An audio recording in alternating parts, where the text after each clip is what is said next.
Have you ever looked at your overflowing closet and still felt like you had nothing to wear? Or scrolled through your phone at midnight, shopping cart full, wondering if buying one more thing would finally make you feel complete? What if we told you that the secret to feeling like you have enough isn't about getting more, but actually about having less? The weight we don't see. So here's something we need to talk about. We're living in this really strange time where we have more stuff than any generation before us, yet somehow we feel emptier than ever. Think about it for a second. Our grandparents owned maybe one good coat, a few pairs of shoes, and they were perfectly content.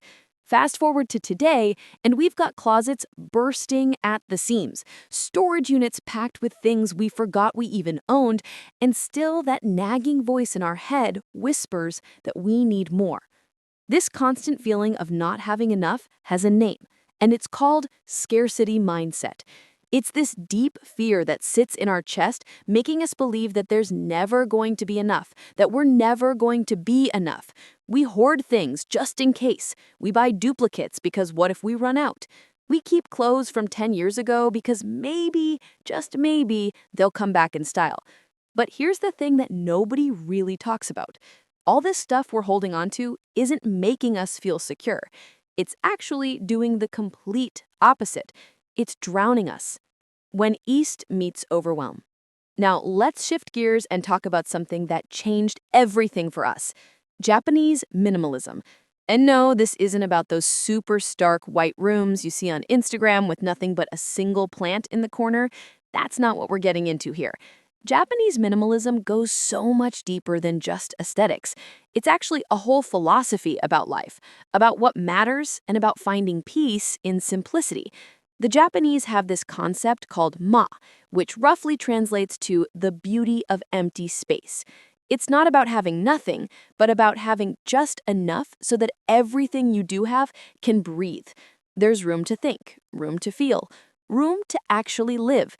Another concept that really hit us hard was motenai, which is the sense of regret over waste. It teaches us to honor what we have instead of constantly chasing what we don't.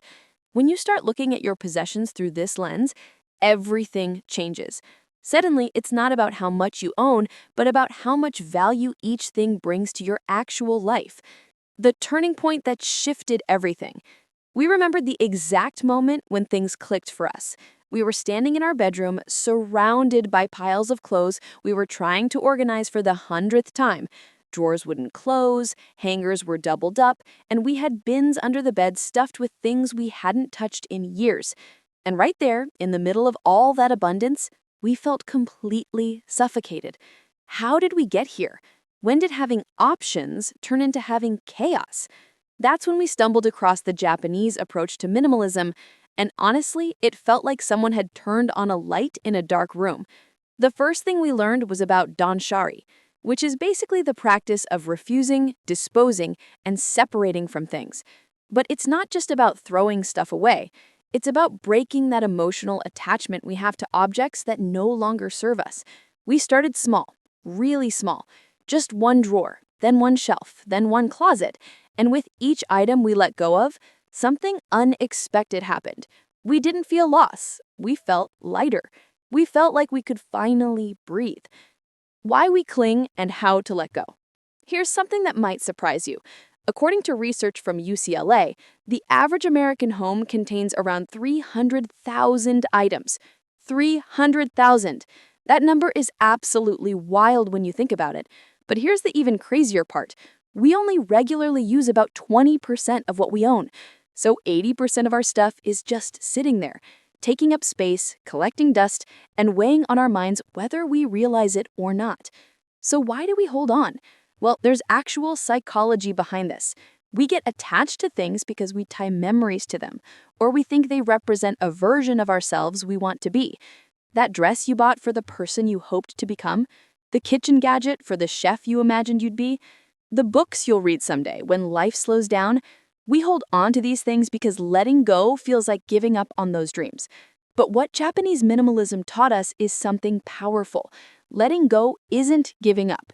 It's making space for who we actually are, right now. not who we think we should be. The process of releasing things doesn't have to be brutal or cold. The Japanese have this beautiful practice where they actually thank items before letting them go.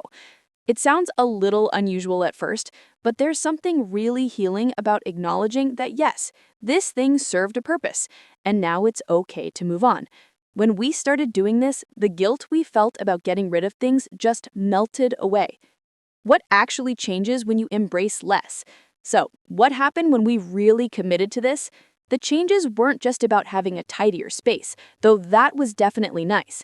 The real transformation happened in our heads, in our hearts, and how we moved through each day.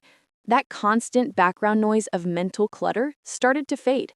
You know that feeling when you have too many browser tabs open and your computer starts running slow? That's what our brains were doing, and we didn't even realize it until things got quieter. We started noticing that getting ready in the morning took minutes instead of the usual stressful half hour of trying on different outfits. Why? Because everything in our closet was something we actually liked and felt good in. Decision fatigue is a real thing, and researchers have found that we make about 35,000 decisions every single day. When we cut down on the unnecessary stuff, we freed up mental energy for decisions that actually mattered. But here's the part that really got us. Our relationship with money completely shifted. Before, we were spending money constantly, always chasing that next purchase that would make us happy. New phone case, another throw pillow, those shoes on sale. It was death by 1,000 small purchases. But when we embraced minimalism, we stopped buying things to fill a void. We started being intentional. And suddenly, we had more money than we'd had in years, not because we were making more, but because we were spending so much less on things we didn't need. The fear dissolves. Remember that fear of not having enough that we talked about at the beginning? Here's the beautiful thing. When you live with less and realize you're not just surviving, but actually thriving, that fear starts to look pretty silly. We had this moment about 6 months in, where we looked around our space and realized we couldn't think of a single thing we needed. Not wanted, but needed. And that feeling was absolutely incredible. Japanese minimalism teaches us that abundance isn't about quantity, it's about sufficiency. When you have exactly what you need and each thing serves a purpose or brings you genuine joy, you stop feeling that gnawing hunger for more. There's this term in Japanese called ichigo ichie, which means one time, one meeting. It's about treasuring each moment because it'll never come again. When we apply this to our possessions, we start valuing quality over quantity, experiences over things, and presence over accumulation. The scarcity mindset that used to run our lives told us we had to grab everything we could because there might not be another chance. But minimalism whispers something different. It says there will always be enough because you already have enough. And that shift from fear to contentment changes absolutely everything. Living it every day. Now, we're not going to pretend this is always easy or that we're perfect at it. We still feel that pull sometimes when something new and shiny catches our eye. But now we have tools to handle it. Before we bring anything new into our space, we ask ourselves some questions. Does this add value to our life? Do we have something that already serves this purpose? Will we still want this in 6 months? And more often than not, the answer is no, and we walk away feeling empowered rather than deprived. The practice has rippled out into other parts of our life too. We're more intentional with our time, saying no to commitments that don't align with what matters to us. We're more present with people because our minds aren't constantly wandering to that pile of stuff we need to deal with at home. We're more grateful because we actually see and appreciate what we have, instead of it being buried under layers of excess.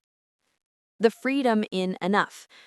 So here we are, living with probably a third of what we used to own, and we've never felt richer. The irony isn't lost on us. We spent so many years thinking that more would make us happy, more secure, more successful. But it was actually less that gave us everything we were looking for. Less stuff, less stress, less fear, less noise. And in that space that opened up, we found more peace, more clarity, more joy, more freedom. Japanese minimalism didn't just help us declutter our homes, it decluttered our minds and our hearts. It erased that fear of not having enough by showing us that we already had more than enough. We just couldn't see it through all the excess. If you're feeling that same weight we used to carry, that same nagging feeling that you need more to be okay, we want you to know something. You don't. You're already okay. You already have enough. And there's so much freedom waiting for you on the other side of letting go. The path forward isn't about acquiring more, it's about appreciating what's already here.